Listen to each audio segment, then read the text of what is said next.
Good morning and welcome to the live program at the Sci-Fi Library. This is Rachel Hugenberg. I'm one of the hostesses today, and I'm also a presenter today along with the fantastic children's specialist, Leah Stark. And the two of us, we've had a few conversations. We are both big tea nerds. So there are many beverages out there, but tea is both a favorite of ours. So I kept wondering, because as I said, I like to know the history and the background of things. What is it about tea? Like, what is the actual background about it? And it actually has a really weird and quirky story. All right, can you all see the slides? Yes? Okay, we're still recording. So we've decided to call this It's My Cup of Tea, War, Trade, Botany, and Brewing. So while we don't necessarily always think about it, tea is a multi-billion-dollar business. In 2014, it sold $90 billion. And that's actually a business on the rise. Surprisingly, you would think coffee was the world's second drink, but it is not. Tea actually is the world's second drink. It comes after water and then is followed by coffee and chocolate and soda. Tea's been known for a really long time to have been advertised for its medicinal properties. So I think you all and I have all seen the many different types of health teas. My favorite brand of those is Yogi, but other people have their personal favorites as well. And it's been used as a weight loss method. It's a cultural and spiritual staple in a broad variety of countries in Britain and any place that was a British colony at some point, with the distinction of the United States. It is actually a meal of its own. It's a ceremony, and it's a huge cornerstone of world trade. So we know that coffee and chocolate both come from beans, but tea is a little bit different. It comes from a plant. So there's two different kind of main species that we consider tea, or that tea snobs consider tea, which are the Chinese tea bush, which you can see here at the top, and the Indian tea bush. So if you've heard of Assam, that is specific to India, and it has a broader leaf and a much more bitter, darker flavor. Chinese tea is considered a little more delicate and a little lighter, but the weird thing is, they're the same plant. And it took about maybe 50 years to figure it out, because the history of tea with the British, there was a point where they were trying to figure out, okay, what are we going to call all these plants and animals, right? This guy called Carl Linnaeus starts coming up with a system. And he originally thought, okay, green tea and black tea are different things. They thought that Assam was a different thing from the Chinese tea plant, and it's not. The weird thing is, because tea originates in a little jungle, sort of mountainous region in between China and Nepal and India, different variations of the tea plant exist. Now here we can see the Latin name, Camellia sinensis. The weird thing is that wasn't its original Latin name, and it has no relation to the camellia flower at all. They just named it camellia because it sounded more fancy than what Linnaeus called it, which was te sinensis, or tea. Okay, so like we said, it originated in the Himalayas. Originally, it wasn't drank. It wasn't a beverage. It was a medicinal herb that you ate, or sometimes you wrapped your fish in it, or sometimes you chopped up your butter or your yak fat or whatever you had, along with some salt and pepper, and you ate it that way. So it was an herbal supplement, and then later on it became a beverage. Now I have a hard time imagining eating tea with butter, but actually in some mountainous regions of Nepal, that's still how they eat it, is with yak butter. Tea has some weird origin stories, and they're some of them a little gruesome. So the first guy here in the red cloak is the Buddhist monk Bodhidharma, which it makes sense. that a Buddhist monk would feature in one of these legends, because tea actually traveled with Buddhist monks across India and East Asia and Asia proper and Japan, and that's how it actually got disseminated, was Buddhist monks were taking it with them because tea was considered a form of meditation and still is. So this particular Buddhist monk, Bodhidharma, was doing a lot of traveling. He traveled for, I think, almost 9 years maybe, and he fell asleep by a river for 7 days. And to scold himself when he got up, he ripped off his eyelids, saying, "I will never fall asleep again." Very dramatic. And the eyelids fall on the ground, and they became the tea plant. Like I said, a little gory there. But gotta respect the man's dedication to his religious calling. So, Buddha has a similar story in other parts of Asia, where he also had fallen asleep by a river or lake or mountain stream, what have you, when he was on a journey towards enlightenment, and freaked out and ended up ripping out his eyelashes. And they actually say that because Buddha was considered so holy, that when his eyelash, each individual eyelash, touched the earth, it became a tea plant. The ancient Chinese had a whole different legend for this, which the other two are also spoken and are circulated, but this guy here up in the top corner in the ink drawing is Emperor Shenyang, who was said to be the second emperor. The first emperor was a dragon who gave fire. The second emperor, who's often pictured in a wonderful garment of leaves, he isn't here, but often he is seen barefoot with a garment of leaves, is said to have discovered the tea plant when he had set up a fire to boil some water, and he had used branches from a tea plant, and one of the leaves fell in his boiling water pot, and he said, "This is great," and it became tea. Okay, so on a more serious and a little less epic legend kind of way, there were actually really big scholars of tea, and this guy is sort of the father of tea, if you will, sort of the mastermind of tea. He was a Chinese tea scholar at the Chinese court, where tea had become very popular. He's the first one to kind of write down all the rituals surrounding tea, everything from how do we grow this plant to what environment does it need to what medicinal uses does it have, and how do we properly brew and make tea. He was very opinionated about his teas. I don't know if you've ever met somebody who takes their coffee specifically one way, but that is Lu Yu. He was very specific about teas. He actually got upset with some of the court ladies who'd been mixing their tea with plum sweeteners and flowers and sweet herbs, because to him, it should be drank the proper way, which is where you experience the bitterness of the tea. At this time, tea was actually brewed with salt. So it was not a sweetened beverage like we think of it now. And so he wrote the manual. He literally wrote the book on tea, which we can see here. It's still in circulation and in use. And it's actually what the British used to, after they stole tea from China, to figure out, how do we plant this? How are we going to grow this? How is this supposed to be made and done? And it's very weird because it's not written as formulaically as that sounds. It's written in a very poetic style. You will heat the water until the bubbles froth like fish eyes. It's very poetic and very gracefully written. And we actually have a copy, I believe, of it on checkout through Overdrive. So if you're interested, feel free.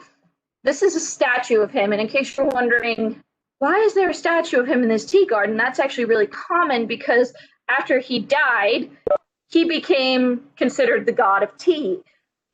And the wonky thing about this is when crops are good, they will present him with cups of brewed tea as the offering of this was a good harvest. When times are bad, they boil a kettle of water and they'll pour it over the top of the statue as kind of a, hey, we could use some extra help this tea season. So he's actually still really sort of the father of tea. This guy is one of the first sort of Buddhist monks, what have you, that was known for tea as he was going back and forth between China and Japan. Like I said before, tea traveled via Buddhist monks and also via marriages, but we'll get into that later. And this guy, who is a Buddhist and Zen monk named Esai, is really famous for bringing tea and its cultivation to Japan. He's actually the one that's credited with it. And the story is he meets Shogun Minamoto, who is this grand warrior who's suffering from either a stomach illness or a hangover, possibly both, and cured him with brewed tea. And Esai is introduced into some of the higher echelons of society by this shogun. Tea becomes a court drink. As it becomes more popular and easy to get, it still stays as a very high-class beverage, though it becomes a ceremony. It becomes very religious because it was brought in, quite literally, by religion. So the Buddhist kind of meditation or the Zen meditation with tea becomes and evolves into some of the Taoist beliefs that were local to there, and it becomes a religious or society ceremony. As we can see here with this lovely lady, she is engaging in a Japanese tea ceremony. It's extremely formal, and it's a process where one has to put all of the tools in the right places. You have to place your guest. I don't know if anybody's ever heard the saying, don't talk religion or politics at the table. Anybody familiar with that? Well, that's actually where this comes from. It was a rule of the Japanese tea ceremony that you don't talk religion or politics at the table. It's all to be pleasant conversation. It's all to be very kind of casual, and it's supposed to play into the beauty of the tea service. And at this point, green tea was made into a powder, which they called matcha, and it was frothed with a tiny bamboo whisk along with the hot water to make the tea. And this actually became such a huge trend that wealthy Japanese people had a separate tea house to have their tea ceremonies in, which typically faced a really well-organized garden. Okay, so how is tea moving around? If anybody's ever had to move your houseplants, it's a little bit of a challenge, yes? So how is this large plant or shrub moving around the world?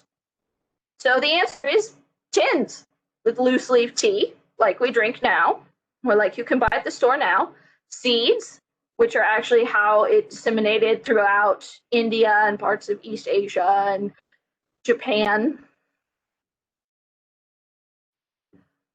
The working spaces we're going to talk about when we get to the British, and that's a much later technology. Bricks of it, as you can see here, where it was concentrated into basically a cake and then bound together very tightly. You would snap one of those off, brew part of it, and you could brew that multiple times. That's the idea of weak tea. Okay.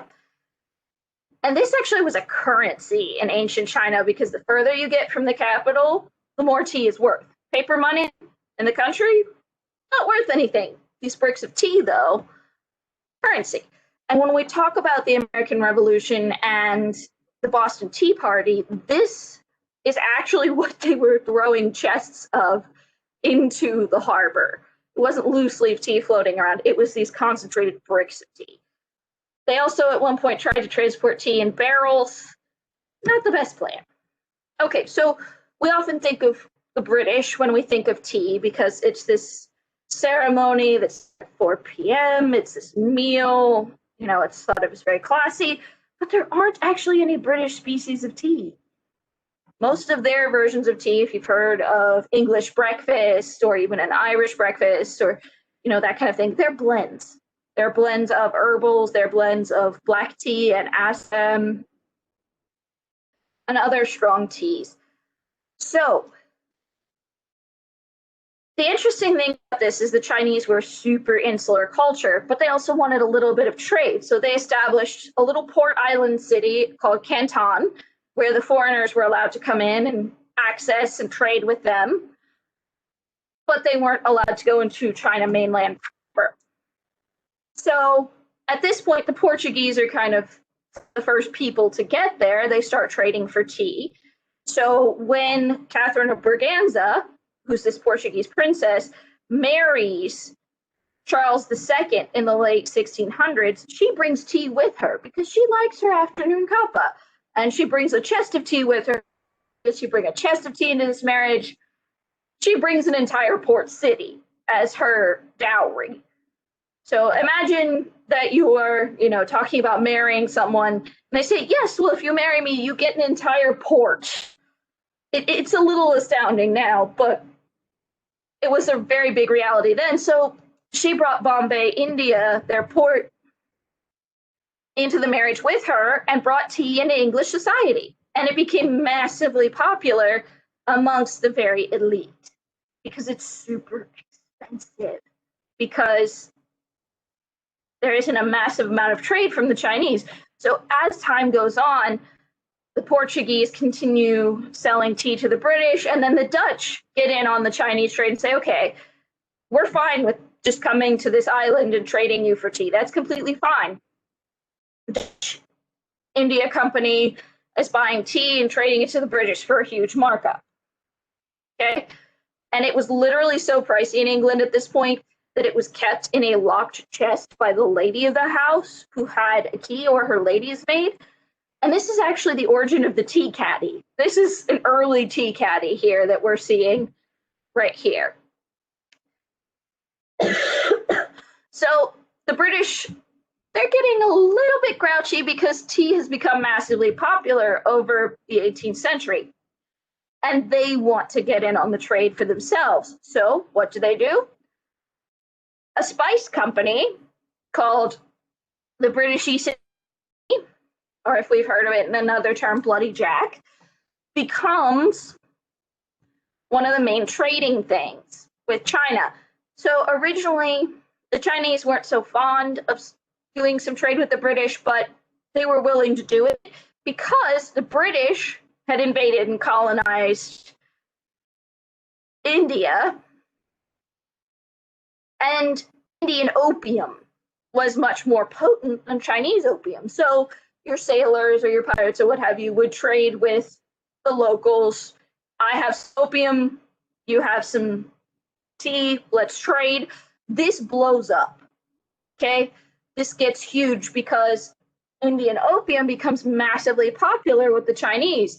So the reason why it's triangle trade is because they're trading, the British grow the opium in India, or they say they grow, it's really grown by the native Indian population and then sold by the British. And then it moves, they move the opium to China, they trade the opium for Spanish silver because that's the only currency the Chinese will accept. And then they trade the Spanish silver for tea. This goes on for a while. It keeps continuing to go well until about the time of Victoria. And the problem begins that the emperor is not exactly pro-opium. In fact, he bans it. As you can see here, this is a Chinese opium den. And this had become a huge addiction. It had disabled a lot of the working populace and caused a lot of problems. Just as we have the modern opioid epidemic, they had issues with the Chinese opium den, so the emperor said, no more of this, and had his ministers basically throw out all of this really expensive opium into the sea. Now, people still wanted opium, so they were trying to get it off the black market, but the British decided there's an easier way to get our opium in, and that is we make them. This begins the First Opium War, and the British invade. They have better weapons, they have more modern weapons, and they force the Chinese into some really sucky trade agreements, including multiple port cities. Hong Kong originally was a port city that they used to trade for opium, and the British didn't actually give back Hong Kong until the 1980s. As we can see here, there are some very British young ladies enjoying a nice cup of tea. The Countess of Bedford, who was one of Queen Victoria's ladies in waiting, was actually the first person to really have that 4 p.m. tea meal that we think about now, because she liked a good pick-me-up in the middle of the day, and it became massively popular. And tea was considered an acceptable beverage for ladies, so ladies could go out to these tea houses later on and be in public.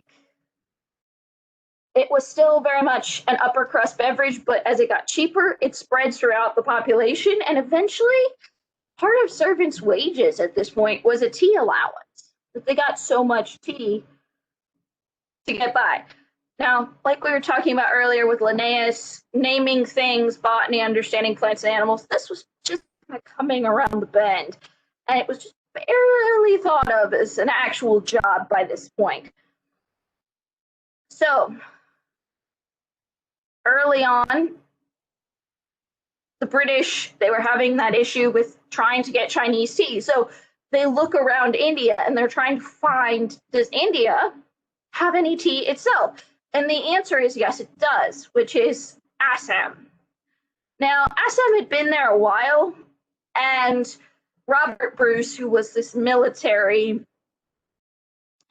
gentleman and also a botanist, goes up into the mountains, makes friends with the local Singpho chief, which is a tribe that has a language with a name for every plant, tree, shrub. It's very precise.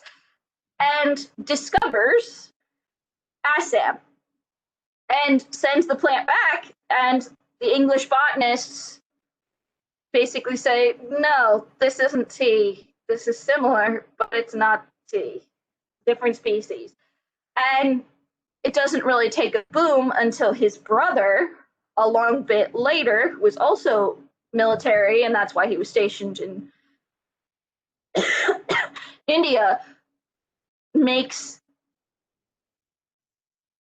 sends it again to the botany planters in England, and they say, yes, actually, this is tea. And Assam becomes a huge tea crop. It's not considered as high class as Chinese tea, but it's still a massive thing. And they are often credited with the discovery of tea, but in India, but quite frankly, the Singpho and other native tribes knew it was there for a very long time. And actually, the Indian name for tea is chai. So if you've ever had masala chai or something of that nature, it comes from this plant. So, are green tea and black tea different? Linnaeus thinks yes. Linnaeus is wrong. They are the same plant. How on earth do they figure out that these are the same plant? They send a spy to China, which is closed off at this point, to figure out, how do we get tea plants? Robert Fortune is literally there to steal tea. And he's not that great of a spy. He succeeds, but he's not that great of a spy. While he's there, he figures out that China has been selling them very green tea. And he looks at the native teas that are brewed and goes, they're not this green. What's the difference? They had been putting chemicals in it to color the tea, which actually contained arsenic or mercury. So they were using a dye that was actually somewhat toxic. This is Robert Fortune.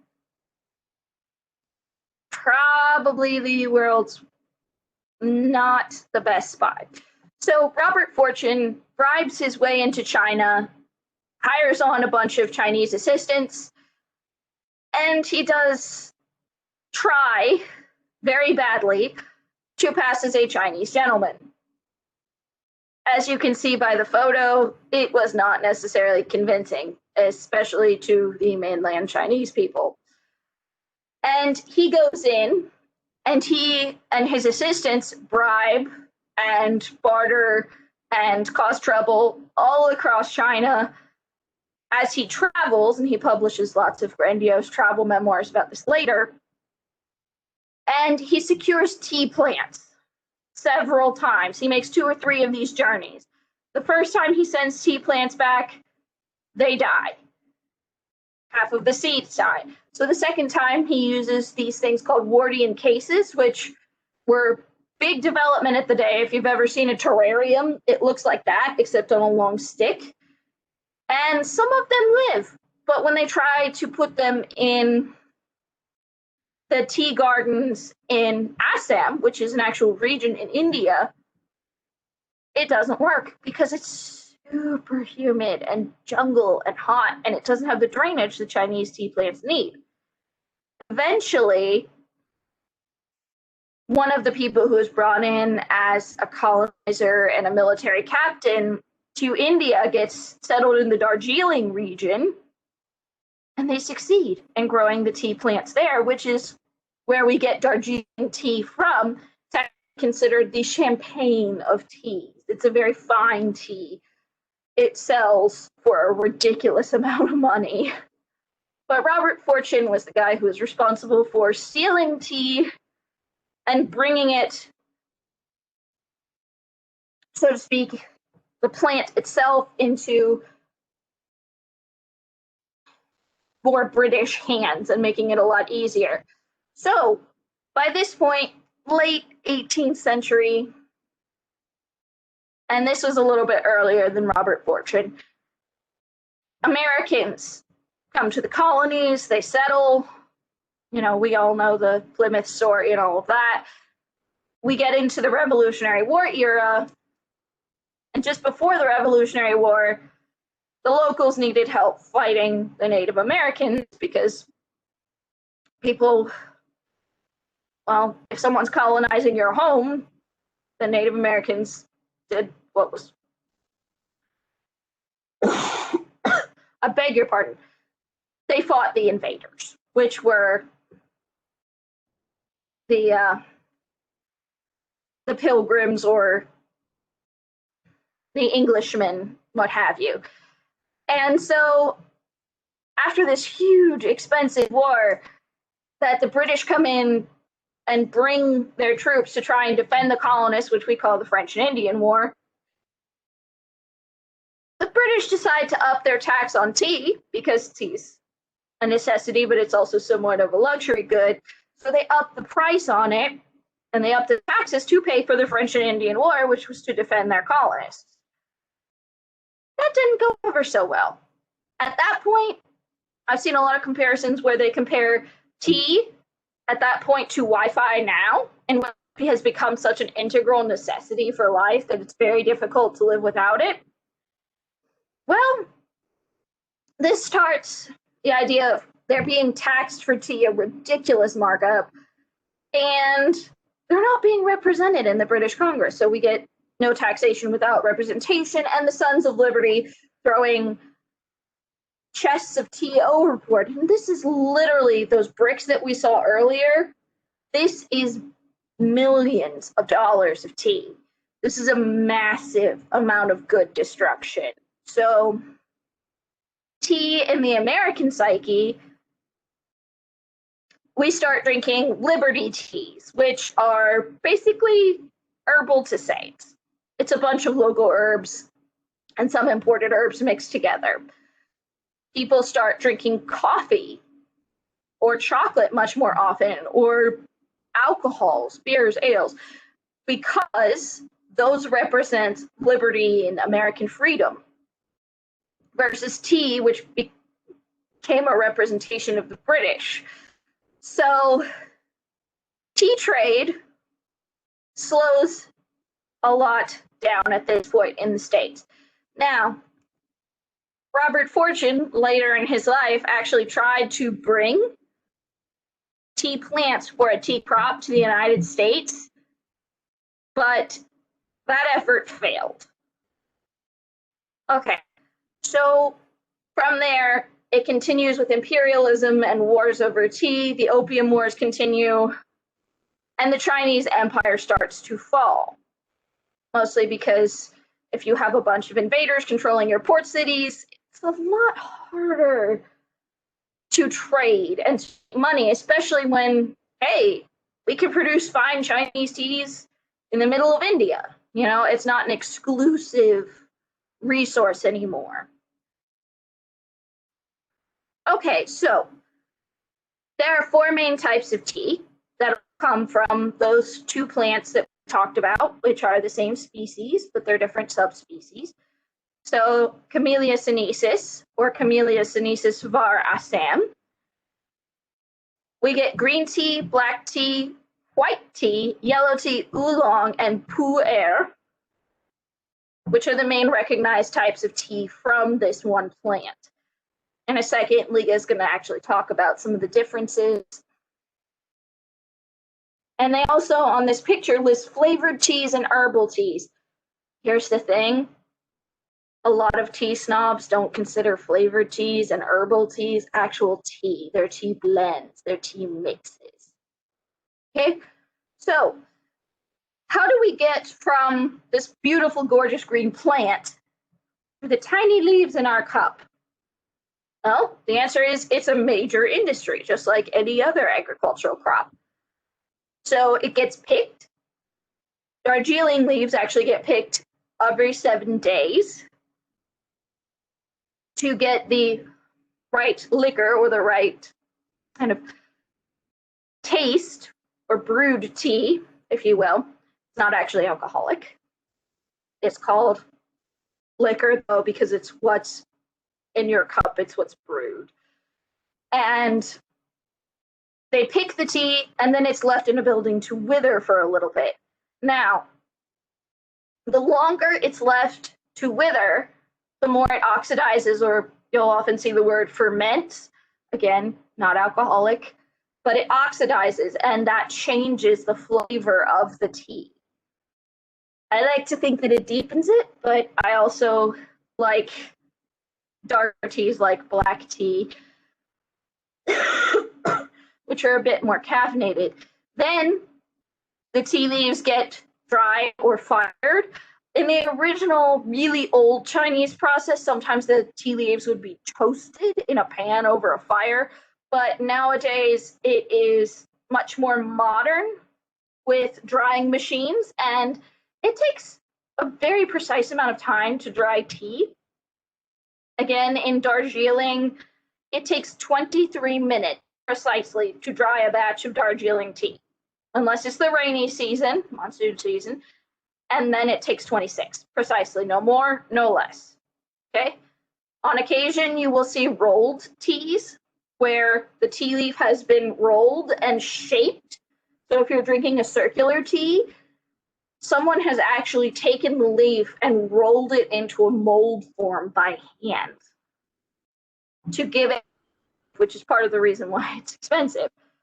The teas are then sorted into different types, not meaning like green or black or whatever like that, meaning the leaf. Is it a whole leaf? Is it a rolled leaf? Is it a broken leaf? Is it parts of the leaf? Is it twigs and stems? Is it, just tea dust at the very bottom? And those then get sorted and separated from one another. Now, we think of wine as being this very expert thing, that different people have a certain taste palette for wine and they can tell what's good or what might pair well with something else. And they're often called sommeliers. Well, turns out tea has its own sommeliers. And a lot of tea plantations hire someone who is specifically a taster of, and they will rank where that tea stands. Is it the finest grade? Next up to the finest? Is it just okay? Is it, passable, etc.? And there's a specific ranking system for that, but you can think about it like how we're graded in school. It's basically similar to how they grade these teas. It is then packed and ready for shipping. But here's the thing, sometimes tea goes to auction, meaning that whole chests of tea will be sold, or whole shipments of tea rather, will be sold for a specific amount of money. And that can actually drive a lower quality tea up in price because people get caught up in the excitement of bidding, so they might actually pay more for a lower quality tea. Now, that isn't as frequent at this point today, and some of the more fine establishments or places that are very well known for a high standard, such as Buckingham Palace, they will probably order their tea directly from the tea plantation or the tea factory rather than going to auction or trying to buy it off the shelf. Also, if you've heard of Twinings, Twinings actually was one of the first tea brands that would sell to women. So women actually got out of the house and bought Twinings tea because it was high quality, it was respectable, and it was considered something of a lady's beverage. So that actually opened the door for tea houses, for women having tea parties, and for it becoming a very big social ritual. And there are a lot of arguments over whether you should eat snacks with tea or what certain foods one should eat with tea.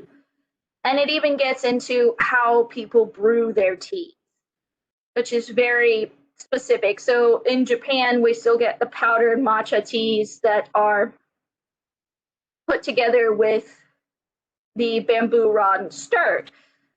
In other places, like the American South, we will get sweet tea.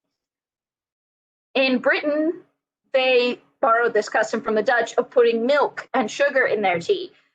That is actually not considered generally socially acceptable in China and Japan. You're supposed to drink the tea on its own for the flavor, for the value of it, for the spiritual kind of experience that one gets from drinking tea.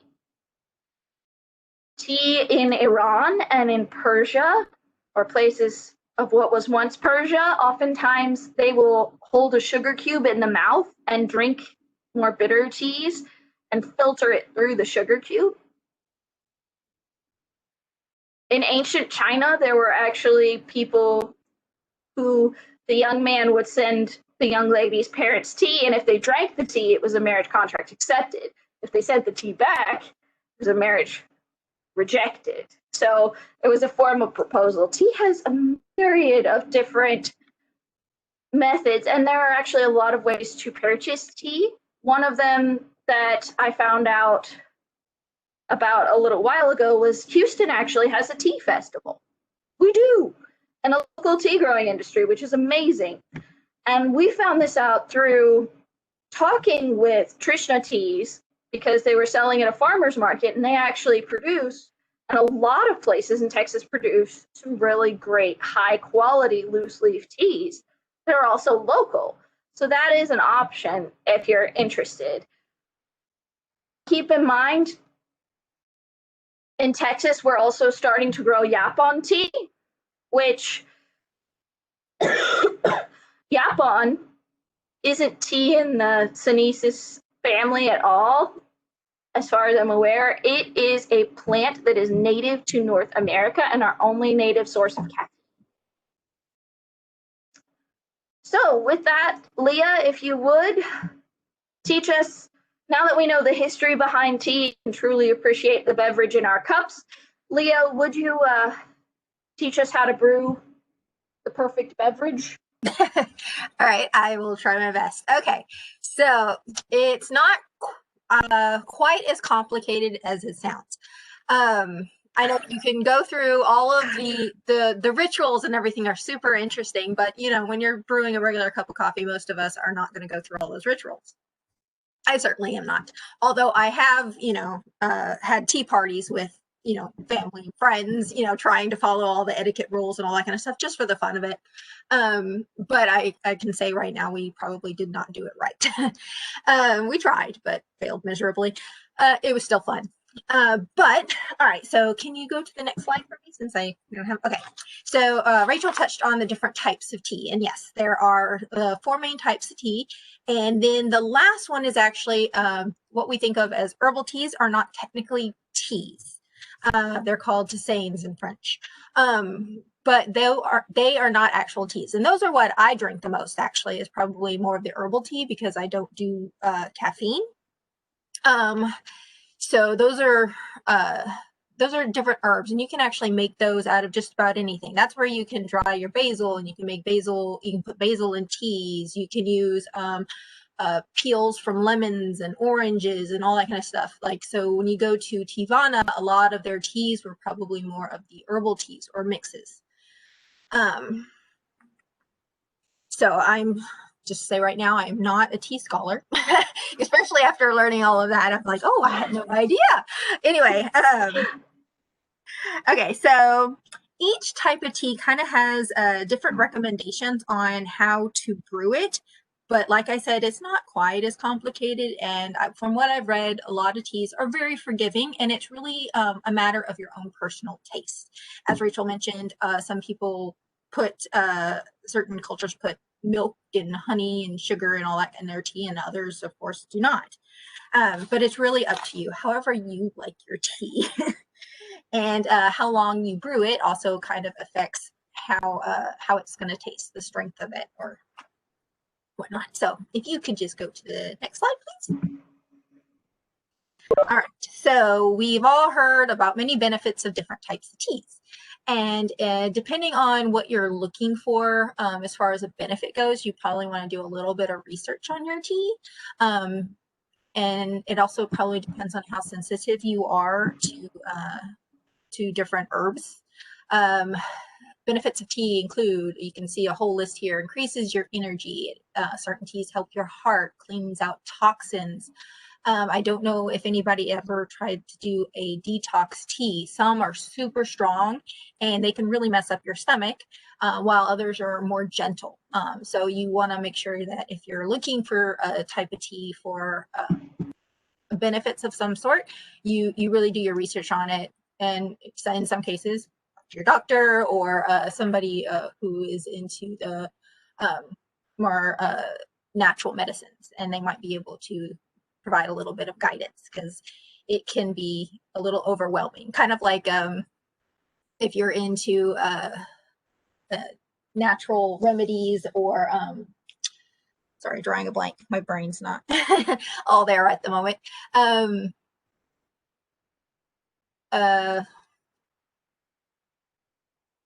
Essential oils, which the teas have essential oils in it. So that's another reason. So when you're brewing your tea, it kind of, depending on the quality of the tea, the essential oils are coming out in your tea, and that's what's going to help you. All right, next slide, please. All right, so bag tea versus loose leaf tea. I'm a big fan of loose leaf tea. It has more benefits. As Rachel mentioned, sometimes there are different types of bags, and if you carefully looking at your bag that you use, a lot of it is made out of what they call dust. You know, I've read a comparison about tea bags being like potato chips. At the bottom of the bag is all the broken up potato chips at the bottom, and yeah, the flavor's still there, but you know, they're small and they're just not as good. You don't enjoy it as much. So when you're looking at your tea bags, you can kind of think of them in that way. So you have your loose leaf tea, which is just what it describes as loose leaf. You would scoop it and put it in some sort of filter to brew it.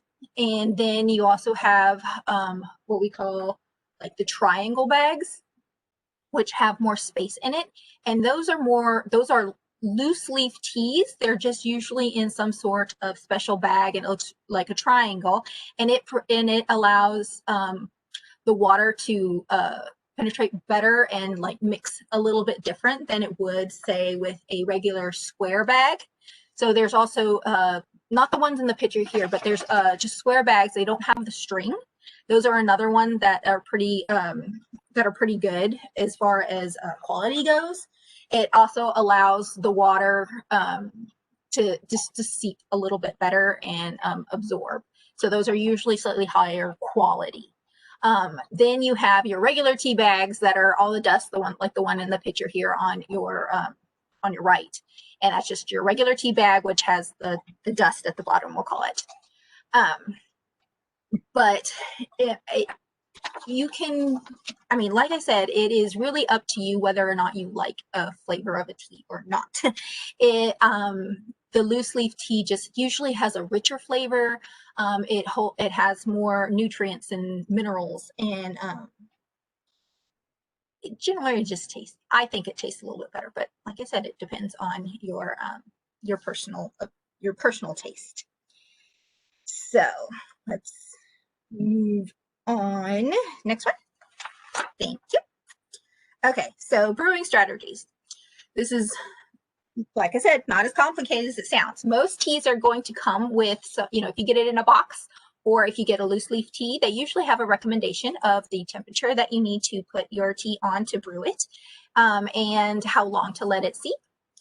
And usually, yeah, so they're going to have recommendations. So you can follow those recommendations, and this usually makes it pretty easy. So these are some strategies that you might want to keep in mind if you don't have those recommendations on your box.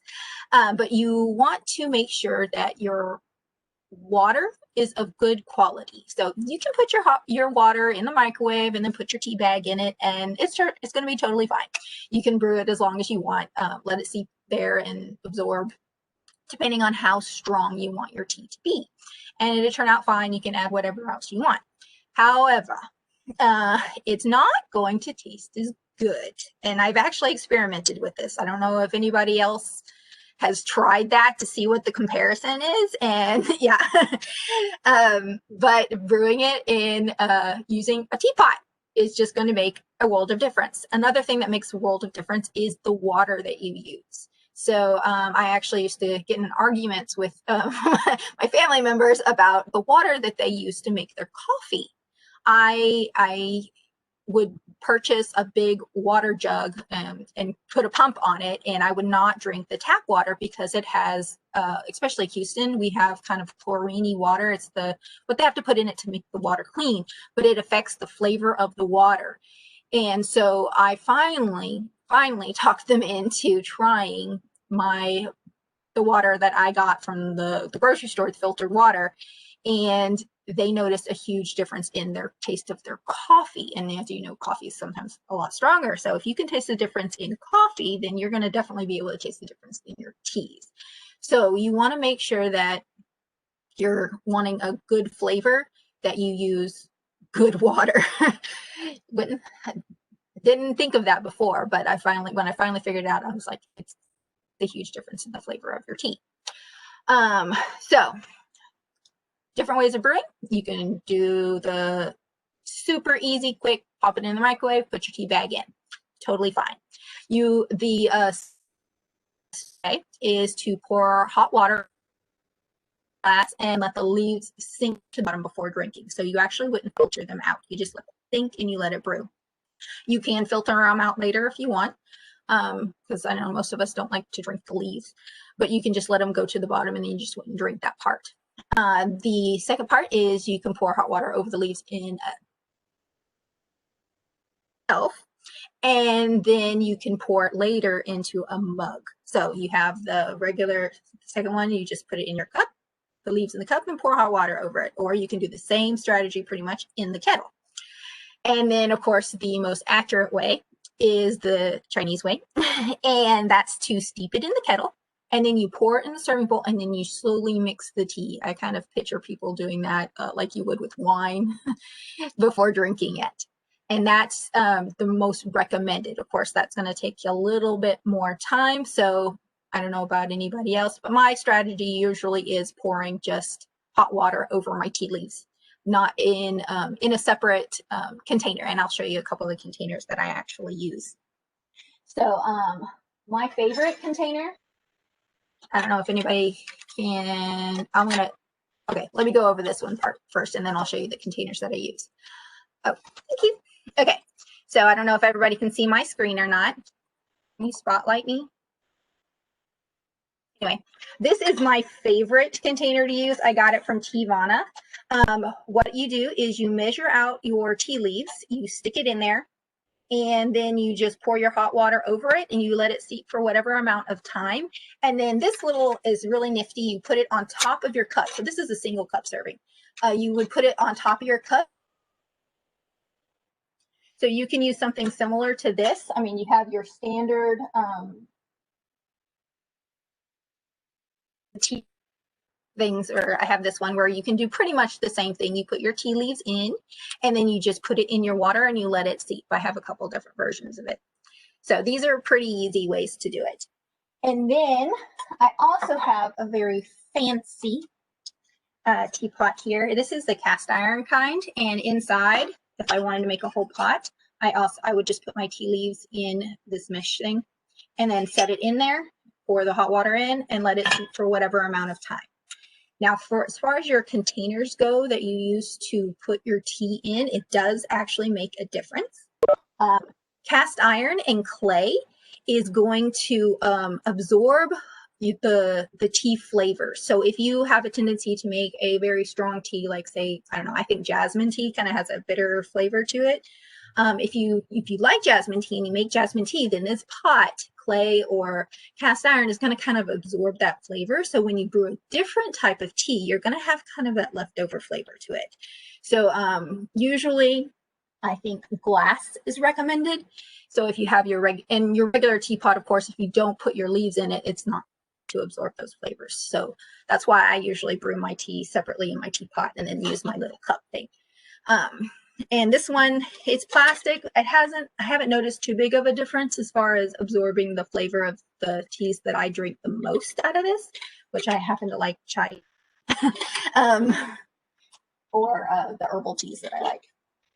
So just keep that in mind when you're brewing, to make sure that you're going to brew it or steep it in something that's not going to absorb the flavor as much, to keep the flavors the best. All right, can you put the last slide back up? Now, if you don't have directions on your teapot, you can always look this up too. Like, you can probably find this online just about anywhere. But these are the temperature recommendations and the times to steep your tea. As you can see, they're kind of similar, and again, it's personal taste. If you want stronger tea, let it steep longer. If you want it less, then you don't have to steep it as long. And if you like, for example, herbal teas, especially loose leaf teas, you can use a few times, like up to probably about 3 times. And while some people think it makes your tea weaker, that some teas are actually meant to be drunk like that. So the first time you drink it, a lot of people would throw it away because it's not supposed to be that strong. So it's not actually till the second or third time using those particular leaves that you get the real flavor of what the tea is supposed to look like. Of course, that, like I said, I like strong teas, so it's all a matter of opinion. So if you like your tea stronger, you can use the same the first time and then throw away your teas, or you can use it multiple times and try to get as much out of your tea as possible. That's about it. Anyway, so just main brewing tips are to avoid using the microwave. Your type of water matters. Try not to use the tap water, especially in Houston. And clay and cast iron pots take on the tea flavor, so keep that in mind when you're brewing. So if you'd like to try different types of teas, or you have a specific one, go ahead and use that same pot. It's not going to affect it as much. But if you like to switch it up, then you might want to consider using a different pot. And that's about it. So if you have any questions, let me know. Like I said, I'm not a tea scholar. I just like to experiment. Okay, to be fair, thank you so much, Leah, because tea is very much a trial and error kind of thing, so it's really good to hear from someone who regularly drinks tea and brews and does it themselves. And I'm so jealous about your teapot. I want one of those so badly now. So to be honest with you guys, before this presentation, I loved drinking tea. I knew some things about the history of tea, but not as much as I do now. And actually, a lot of what I've learned for talking about this is from books that we have on Overdrive that you guys can check out. And I've listed some of them here. So Darjeeling for all the tea in China, if you really liked the Bad Spy story with Robert Fortune, that is actually a book entirely about him. History of the World in 6 Glasses goes through the 6 main types of beverages that sort of crafted the world. We have ones about the arts and brewing and serving of tea, as well as tea recipes. Personally, my new favorite is the really great tea called Death by Chocolate, and I think it's enormously delicious. And I'm really excited. We actually have some Yapon tea in the house, and I'm really excited to try that.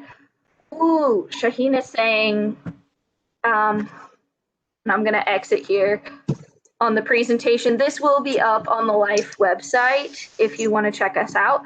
Shaheen has said, grated fresh ginger with loose Darjeeling tea boiled in a small pan and add milk while boiling is delicious. And the traditional way tea is had in India. You can add some cloves and cinnamon for chai flavor.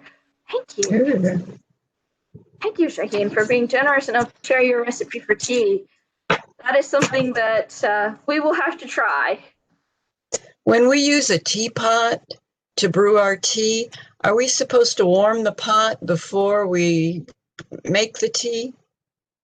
So it depends on which way you're making it. If you're making it according to that really traditional Chinese way, the answer is probably yes. You're supposed to warm the pot and the cup. And like Leah said, tossing out that first cup, it was actually really traditional in China to toss out that first cup because it was so very strong, because they were making it from those concentrated bricks of tea rather than a loose leaf or something like that we get now. It was extremely bitter. So the first cup of tea, they would say it's for the gods, or it's tea for your enemies, you know? So I'm not sure, though, in modern terms. Shaheen is saying you should warm the pot. What do you think, Leah? Actually, that question I do not know the answer to. Yeah, that one I don't know. Sorry. I should look that up. But usually, I mean, most of us just put the pot on the kettle and, pot on the stove, turn on the thing, and then just wait for it. I don't even measure my temperature, to tell you the truth. So I'm just like, okay, it looks hot. It's making the very loud noise. It's ringing, so I know it's done. And then I just put it on. So there are some teas that I think it still tastes fine to me, but I know it could taste so much better if I was a little bit more careful with my strategy. Shaheen is saying it is also the British way. I agree with that. The British also do that. At my house, we have an electric kettle. So we would pour our hot water onto our tea leaves, but that is not necessarily traditional. That's a little bit of a modern way to have your tea brewed. As far as tea goes, there are a lot of different tea houses, and hot and cold teas are both really popular here in Houston. Cold teas can include bubble tea. They can include sun tea. They include iced tea, which, to quote Dolly Parton, it's the house wine of the South. And actually, the thing that they recommend with iced tea is that you use twice as much of the leaf or of the tea bags than you would with a hot tea, because the ice waters it down pretty quick. My mom was a big fan of making sun tea, where you would sweeten it and then leave it out in the sun in a sealed container. Don't want mosquitoes in your tea, in a sealed container, and let the sun heat the tea and disseminate the sugar through it. So there's a million ways to drink this beverage, and they're all pretty tasty depending on what your preference is. So I found it interesting. I found it interesting that when you showed the temperatures to brew all the teas, hardly any of them went as high as boiling. And I've heard that Yeah. don't boil it because it gets the air, the oxygen out of the water. Mhm. And it's a better tea with water that has not been at a full boil. Right, exactly. Yes. And one of the funny things is about the tea is that setting your tea out and letting it ferment turns it into kombucha. Which you can also buy that pre-made. And we are at 11 o'clock right now. So thank you so much, Leah, for joining us. And thank you, everyone, for being here. And some people throw 3 bags of black tea in 1 cup. You really like it strong, Gina. And I had a lot of fun learning about tea. And next week, we are actually going to be learning from Deanna West, our circulation manager, about do-it-yourself self-care products. So do-it-yourself spa day. So come and enjoy some fantastic spa products with us next week, same time, same WebEx, and we will see you then. Thank you. Alrighty, guys. You can also put tea cozies on things. Noted.